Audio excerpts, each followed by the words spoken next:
नमस्कार, मैं कशिश और स्वागत है आपका मेरे खास प्रोग्राम राजनीतिक गलियारा में। मुद्दा है ज्योतिरादित्य सिंधिया को लेकर। यहाँ पर लगातार खबरें सामने आ रही हैं। लगातार देखा जा रहा है कि उनके जितने भी समर्थक थे उन्हें पार्टी के बाहर का रास्ता दिखा दिया गया। लेकिन माना जाए ऐसा तो नहीं कि यहाँ पर ज्योतिरादित्य सिंधिया की बारी आ रही हो। कुछ कयास ऐसे भी है कि अगर कांग्रेस पार्टी में समय रहते वापसी कर लेते हैं तो अच्छा खासा फायदा देखने को मिल सकता है। राहुल गांधी की भारत जोड़ो यात्रा सबने देखी थी मध्य प्रदेश में, और उसके बाद यहाँ पर सिंधिया का उनका स्वागत करना ट्वीट के जरिए काफी कुछ कहता नजर आ रहा था। लेकिन अभी आपने देखा होगा, एक वीडियो हमने शेयर किया था आप लोगों के साथ जिसमें ज्योतिरादित्य सिंधिया की कार के साथ, उनके काफिले के साथ एक्सीडेंट की खबर सामने आई थी, और कहीं ना कहीं ये सोचा गया है कि सारी सोची समझी साजिश है। लेकिन इसके तहत यहाँ पर जो भी जानकारियां सामने आ रही है उसको लेकर यहाँ पर आपको बताएंगे कि आखिरकार सहयोगियों का क्या कहना है। क्योंकि अगर देखा जाए कोई भी नेता अगर कांग्रेस पार्टी को छोड़कर जाता है तो बार बार कहा जाता है कि कहीं ना कहीं जो कांग्रेस पार्टी के नए अध्यक्ष मल्लिकार्जुन खड़गे है वो कोई ऐसा फैसला ले सकते हैं जिनसे उनकी वापसी कराई जाए। अगर देखा जाए यहाँ पर जब चुनाव नजदीक थे यहाँ पर, तो उस समय पर हार्दिक पटेल ने पार्टी को छोड़ दिया था, सुनील जाखड़ ने पार्टी को छोड़ दिया, यहाँ पर कपिल सिब्बल ने पार्टी को छोड़ दिया।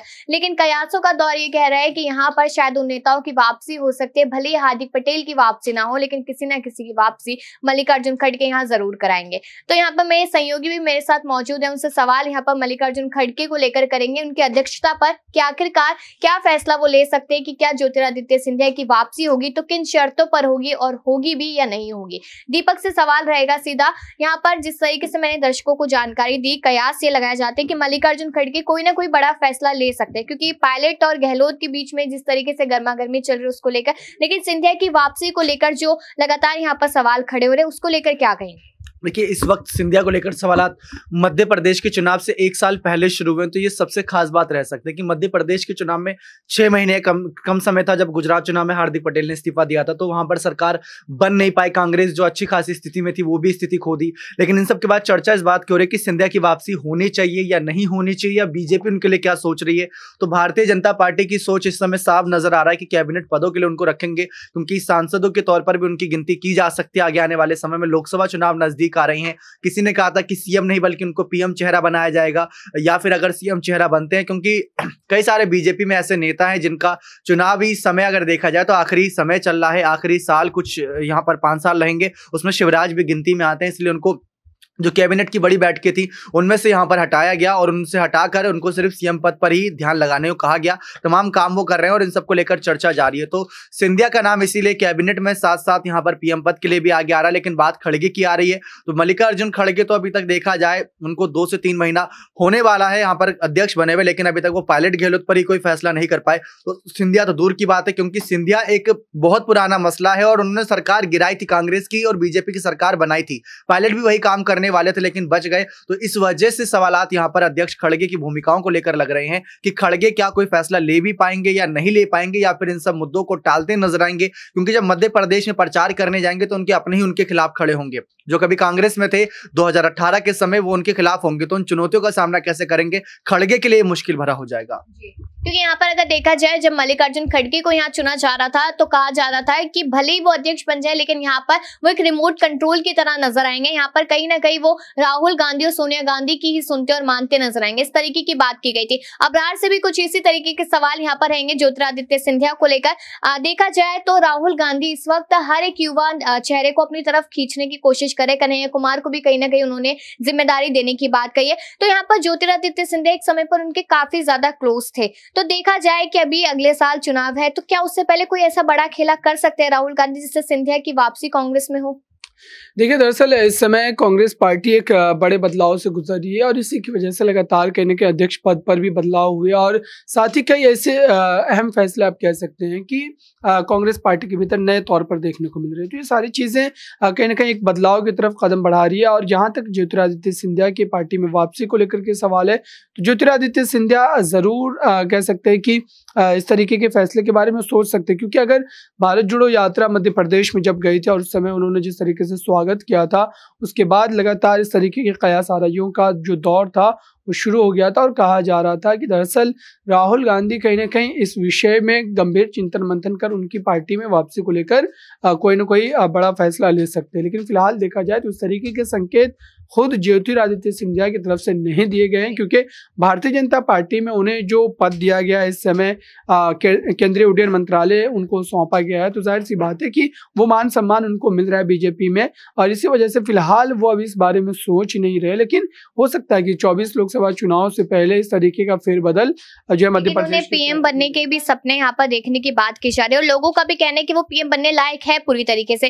तो क्या पीएम जितना पद जो मोदी सरकार यहाँ पर मोदी जी के पास है, क्या वो उनको मिलना आसान है? आखिरकार क्यों उनके लिए पीएम पद तक का सोचा जा रहा है?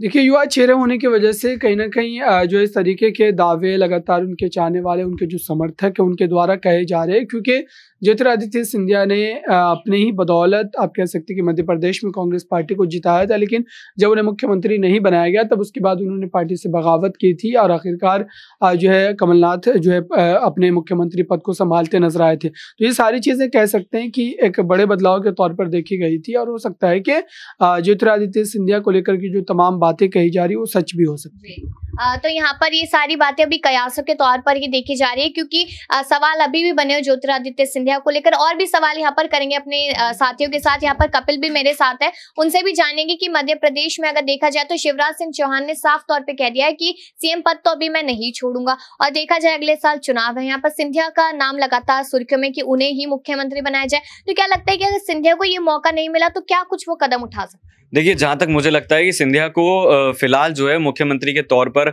भाजपा मध्य प्रदेश में आगे नहीं करेगी, और ये बात बखूबी सिंधिया भी जानते हैं। सिंधिया इंतजार कर रहे हैं कैसे मौके का, जब वो अपना नाम अगर आगे बढ़ाएं या तमाम कार्यकर्ताओं के साथ वो अपनी बात रखें तो उनकी बात को नजरअंदाज ना किया जाए, क्योंकि अगर वो अभी अपनी बात को आगे रखते हैं तो कहीं ना कहीं उनकी बात हल्की हो जाएगी। शिवराज सिंह चौहान पहले कई बार मुख्यमंत्री बन चुके हैं, और सुनने में ऐसा भी आ रहा है कि बीडी शर्मा का नाम भी आगे कहीं ना कहीं आ रहा है। तो हो सकता है कि शिवराज सिंह चौहान मुख्यमंत्री बनते हुए ना नजर आए। अगर भाजपा मध्य प्रदेश में सरकार बनाती है तो कहीं ना कहीं बीडी शर्मा जो है मुख्यमंत्री बनते हुए नजर आए। तो फिलहाल अभी अगर हम देखें तो उनके पास उड्डयन मंत्री का बड़ा पद है, और आने वाले 2024 के चुनाव में जरूर वो बड़ी मांग रख सकते हैं, जब भाजपा चाहकर भी उनकी बात को अनदेखा ना कर पाए। और यहाँ पर मल्लिकार्जुन खड़गे को लेकर भी सवाल सामने आ रहे हैं कि किसी न किसी की वापसी, बहुत सारे लोगों ने कांग्रेस को छोड़ा तो वापसी हो सकती है। और साथ ही साथ भारत जोड़ो यात्रा की बात की जाए तो यहाँ पर पार्टी की और राहुल गांधी की छवि पूरी तरीके से बदलती हुई नजर आई है। तो क्या लगता है कि मल्लिकार्जुन खड़गे कहीं ना कहीं खुद को इस बार साबित करते नजर आएंगे कि वो पायलट गहलोत के मामले को भी शांत करे, किसी अच्छे खासे नेता की वापसी भी कराए, क्योंकि कांग्रेस पार्टी को मुझे लगता है इस वक्त बहुत ज्यादा नीड है युवा चेहरों की। देखिए, जब से मल्लिकार्जुन खड़गे जो है वो ने पदभार संभाला है उसके बाद से उनकी तरफ से ऐसा कोई बड़ा फैसला हमें देखने को नहीं मिला है, और ऐसे तमाम मुद्दे हैं जैसा कि अभी पीछे अबरार ने भी बोला डिबेट में पहले कि अगर हम बात करें पायलट और गहलोत की तो उस पर भी बड़ा फैसला जो है वो आ जाना चाहिए था, कोई ना कोई ऐसा फैसला जिससे कहीं ना कहीं कांग्रेस के लिए राहत भरी खबर हो सकती थी वो, लेकिन ऐसा कुछ देखने को नहीं मिला है। तो ऐसी उम्मीद कम है कि आने वाले वक्त में हम देखें जो मल्लिकार्जुन खड़गे ऐसा फैसला लेते हुए नजर आए जिससे कहीं ना कहीं कांग्रेस को फायदा हो, फिर चाहे वो बड़े नेताओं का कांग्रेस में वापस आना हो या फिर कांग्रेस में जो दरार पड़ती हुई नजर आ रही है वो कहीं ना कहीं कम। तो यहाँ पर सभी सहयोगी ने अपने अपने जवाब दिए कि मल्लिकार्जुन खड़गे कोई फैसला नहीं ले रहे हैं, अभी तक कोई फैसला देखा नहीं गया है, तो सिंधिया पर क्या ही फैसला लेंगे, क्योंकि देखा जाए अगले साल चुनाव और चुनावों से पहले मल्लिकार्जुन खड़गे को फैसला लेना ही पड़ेगा। सिंधिया की अगर वापसी की बात यहाँ कांग्रेस में हो रही है तो कयासों के तौर पर कहा जा रहा है कि शायद हो सकता है, वरना अगर उन्हें बीजेपी में आगे लगातार इसी तरीके से बढ़ाया गया तो वो कहीं ना कहीं बीजेपी का ही साथ देंगे, वो कांग्रेस में वापसी नहीं करेंगे। लेकिन देखना ये कि राहुल गांधी क्या कुछ खेला करते नजर आते हैं और सिंधिया का आने वाले समय में क्या कुछ बयान आते हैं, क्या फैसला लेते हैं। लेकिन आपकी क्या राय है यहाँ पर सिंधिया को लेकर, कांग्रेस या फिर बीजेपी, इस पर राय जरूर दीजिएगा। और बाकी सी खबरों के लिए देखते रहिए नेक्स्ट 9 न्यूज।